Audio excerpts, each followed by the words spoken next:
And here's the moral to that story. Don't fuck with me when I hadn't been drinking.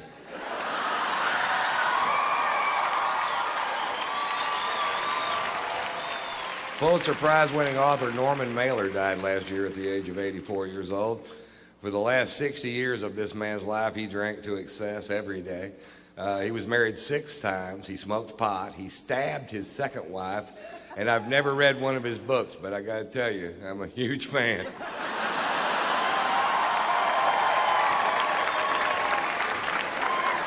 We've had a blast since we've been here, man. I tell you, we went out last night. I got so drunk. I woke up this morning and somebody had shit my pants.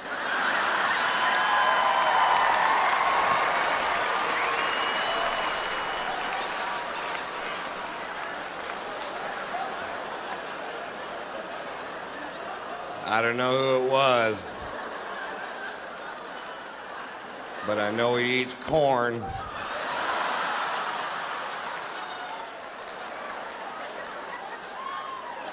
And cake. Corn cakes, I think is what it was doing. I just got back from Europe. I took my son, Tater Tot, to Europe.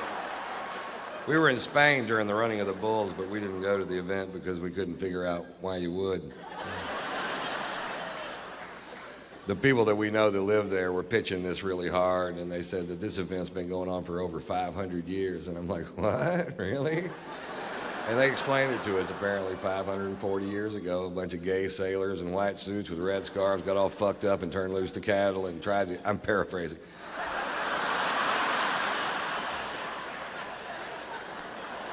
They got all fucked up, tried to get out of the way and couldn't, and it ended up the town was such a borehole that compared to everything else that was going on there, this seemed like fun, and they kept doing it for 540 years. And like, I still don't want to go.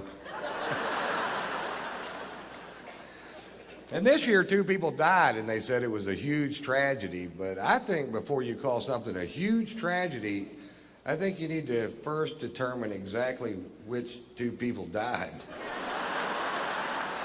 Maybe it was 2 people we didn't need. They weren't very bright, I can tell you that for sure.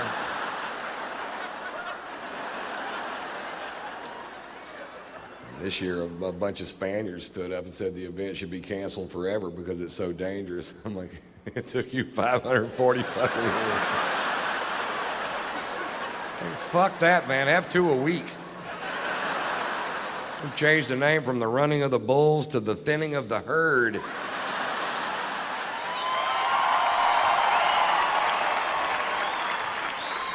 We'll have the final event at Talladega, call it the dodging of the NASCARs. You ready? Go. Vroom, pop. They're quick, aren't they? You might want to turn your wipers on, Dale.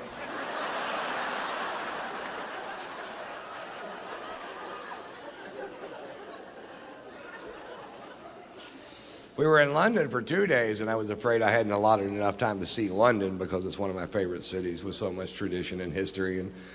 And we were going to get a cabbie to take us around and show us the sights, and I thought I probably should have allotted more time. But if you get a cab driver in London that's a Scottish nationalist, which is somebody that believes that Scotland and England should have no ties whatsoever, they go home every night, watch Braveheart and beat off. Mel Gibson's hitting another guy.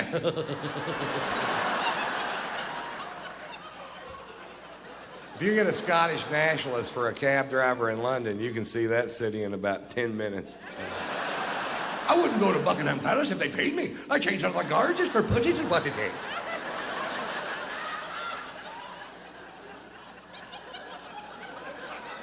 What? Are we going to see Big Ben? I told you to look to the left, you look to the right, I'm getting paid by the mile on the minute.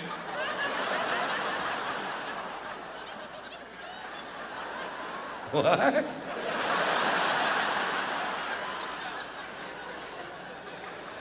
Whatever, dude. What's this building? It's your fucking hotel, get out. Yeah, what are we going to do with the other day and 3/4? Because the food's awful. It is awful, too. They took us to a place called the Fox and the Hound, and I'm pretty sure that's what we were eating. I don't know which one they were serving that night, but I can tell you this, it needed ketchup. And they didn't have any ketchup.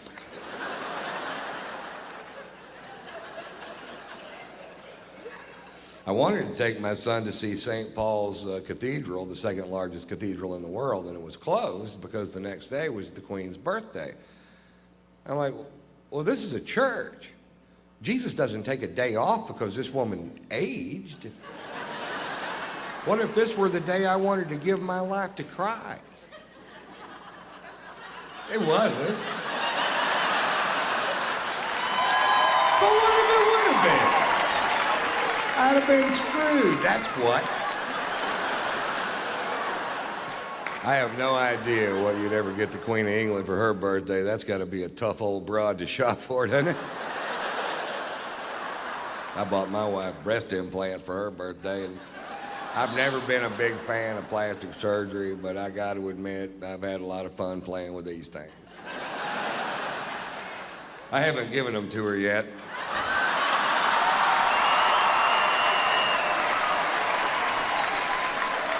I just keep them on my tour bus and just rub them in my face.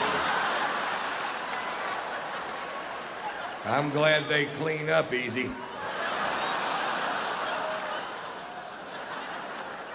What? I'm just glad they're not made out of corduroy. That's all I'm saying. I'd have to have them Scotch guarded.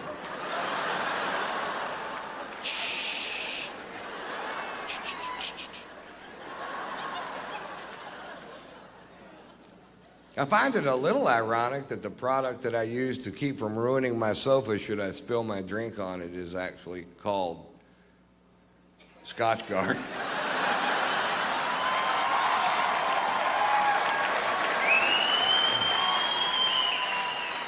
Sometimes things just work out perfect.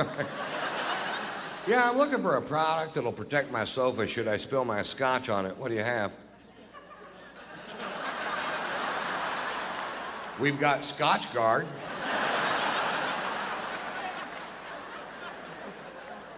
Yeah, let's go with that.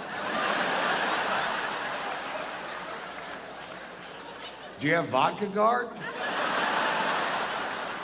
How about Sperm Guard? It's a busy couch.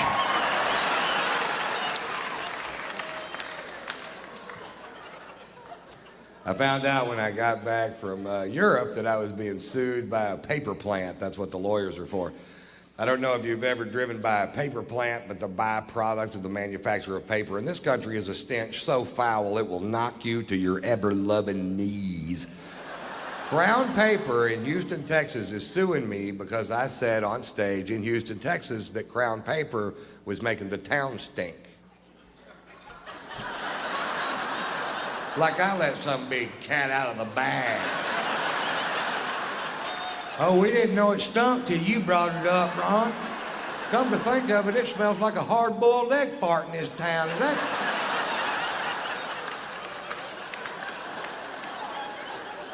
that somehow your fault, Mr. White?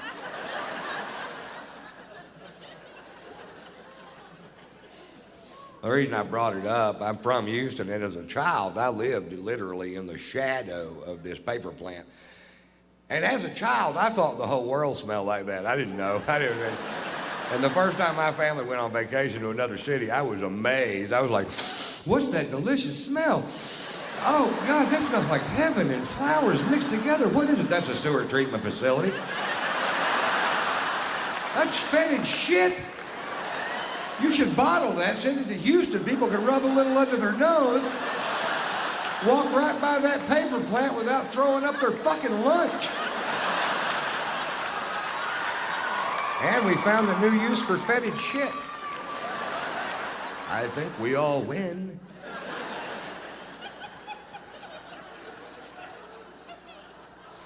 Actually, the reason I brought it up, I'm from Houston. I don't live there anymore, and I was just back in town doing some shows. And one morning I was reading the Houston Chronicle And there was an article in the paper about that particular paper plant, and it said in the article that depending on which way the wind was blowing, that 2 million people could smell the stench produced by this one paper plant at a time. That is a big odor. If it was music and 2 million people could hear it, they'd make them turn it the fuck off.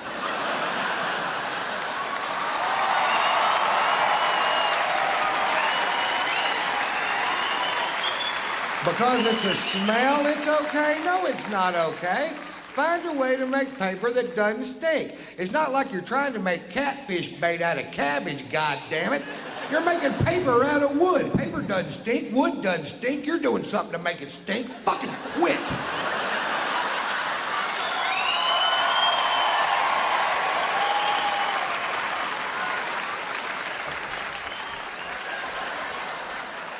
That's me dancing on my soapbox.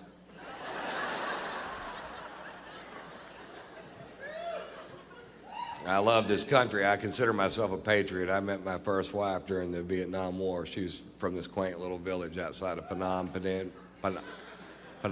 I can never pronounce that word. Vancouver.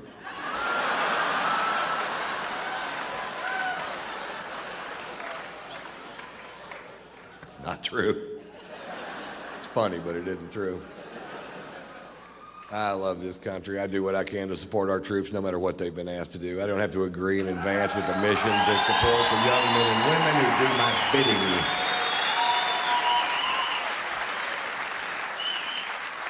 Last year I went on a UFO tour. UFO.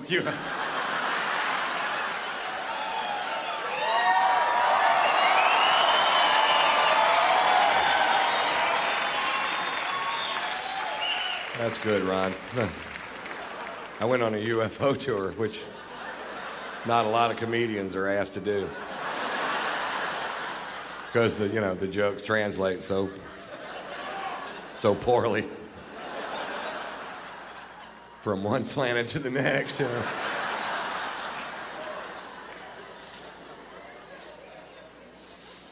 These are legal aliens.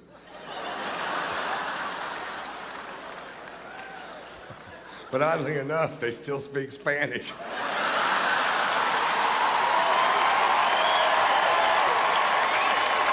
I went on a USO tour, and I'll tell you the difference. Earthlings.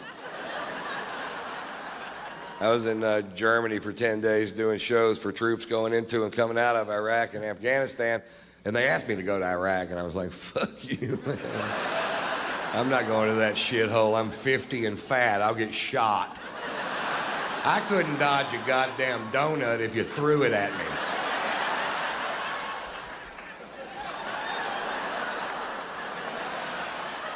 What'd you throw a fucking donut at me for, man? You hit me right in the heart, dude. And then when we filmed Blue Collar 3, we filmed it in Washington, D.C., and the fine folks at the USO asked us to spend the day at Walter Reed Hospital.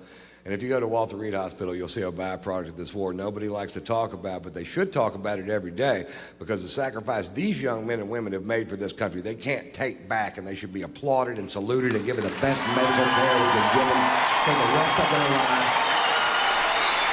And they should not live in abject poverty because they made a sacrifice to the greatest nation on this planet. And if we fail there, we fail everywhere we can fail, folks.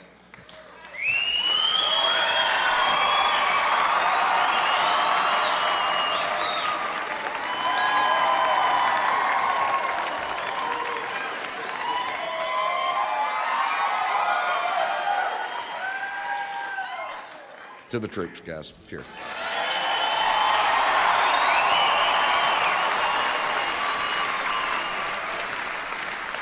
I'll tell you one USO story. We're going from room to room visiting these amazingly brave Americans at Walter Reed.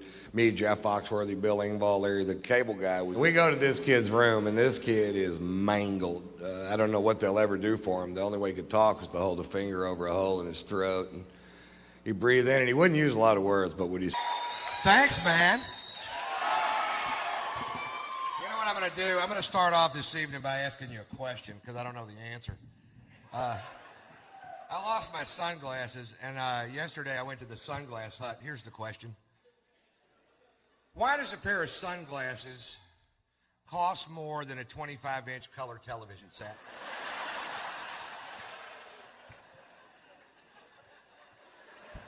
I go to the Sunglass Hut. I see a pair of glasses I like.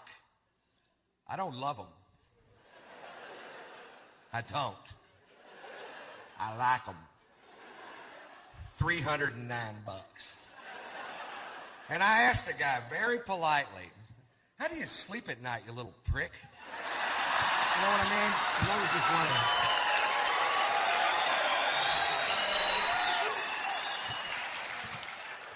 And I told him, and this is true, that 2 weeks ago I bought a 25-inch color television set from Walmart for $218. And he goes, well, apparently, sir, you don't get it.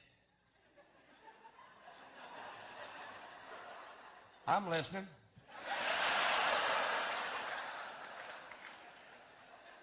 He goes, these glasses eliminate 100% of all UV rays. I'm like, no, apparently you don't get it. This thing decodes a digital satellite signal it picks up from outer fucking space.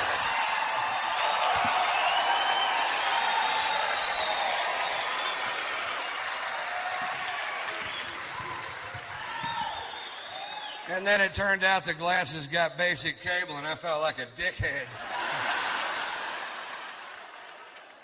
Look, Braveheart, fail. You ever take a crap so big your pants fit better? Anybody ever do that? Have you ever?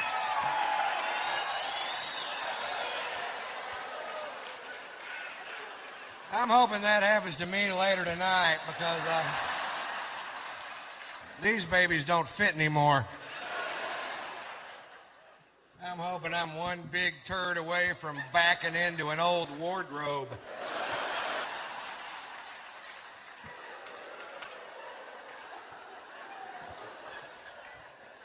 Yesterday I was sitting in a beanbag chair naked eating Cheetos and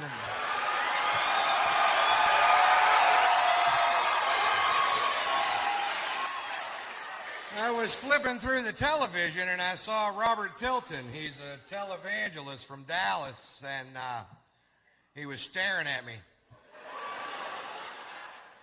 And he said this. He said, are you lonely? Yeah. He said, have you wasted half your life in bars pursuing sins of the flesh? This guy's good. He said, are you sitting in a beanbag chair naked eating Cheetos? Yes, sir. He said, do you feel the urge to get up and send me $1,000? Close. I thought he was talking about me there for a second. Apparently, I ain't the only cat on the block digs Cheetos.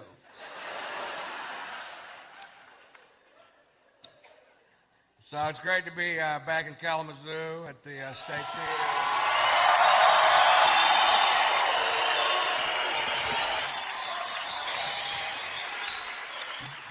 Last time I was here, they took me to the Blues Festival, and I love the blues, but they need to figure out some problems with the festival. I don't like to party anywhere where you can't just give somebody money and they give you back a beer. You know what I mean? I stood in line for an hour. My mouth is dry. I want a beer. I love beer. I know they're selling beer. People are walking away from the front of the line. They've got beer. That's how I figured the whole thing out. I get up there. I give the guy my money. He goes, we don't take money here. What do you take? Coupons.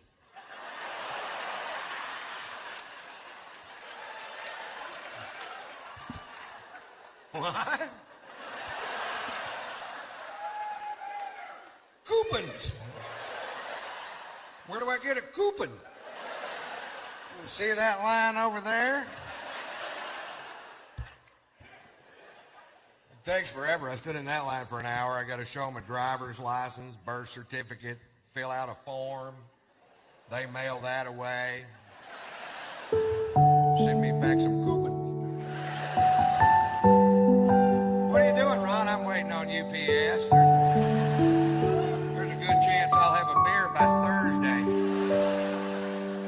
I'm partying like a Kennedy right now.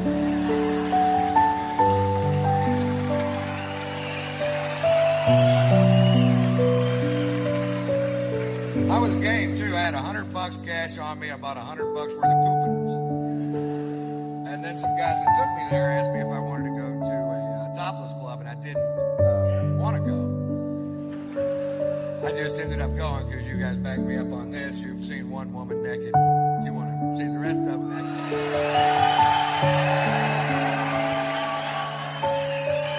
It could be an old biker chick, you know, they're going to hang down to here. You want to see my titties? Yeah, I do.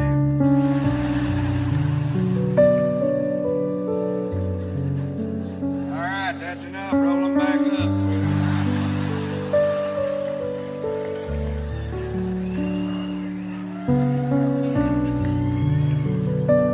Things that make you go.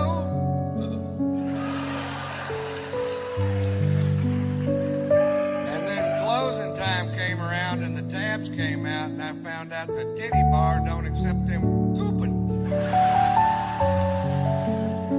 The guy at Taco Bell told me to kiss his ass. I'll give you $40 worth of coupons for a burrito with cheese. It's all I've got. It's a coupon.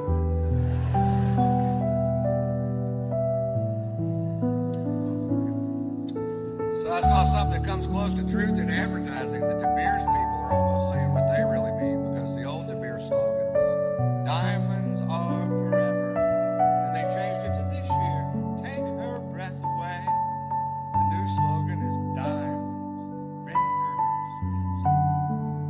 Why don't they just go ahead and say it? Diamonds. That'll shut her up.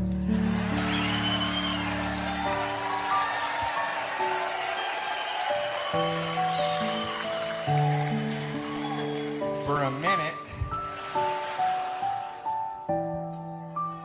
So, man, I was just in Miami.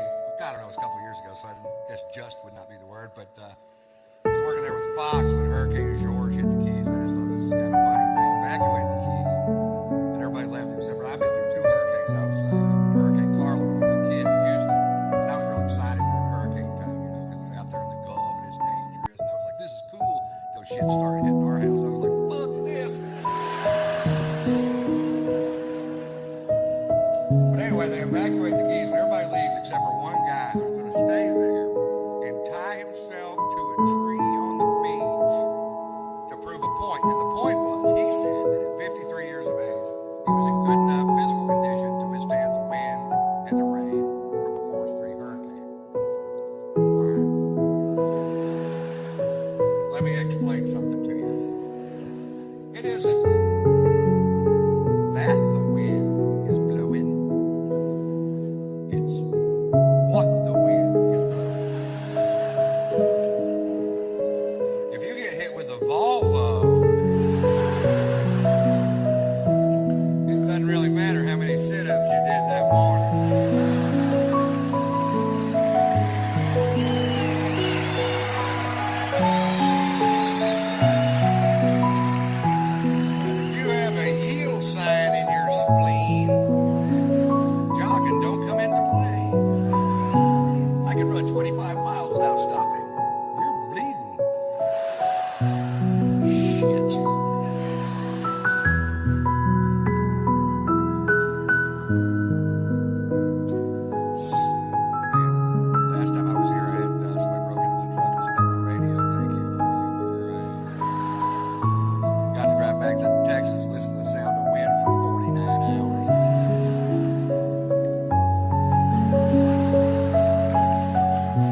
talk radio.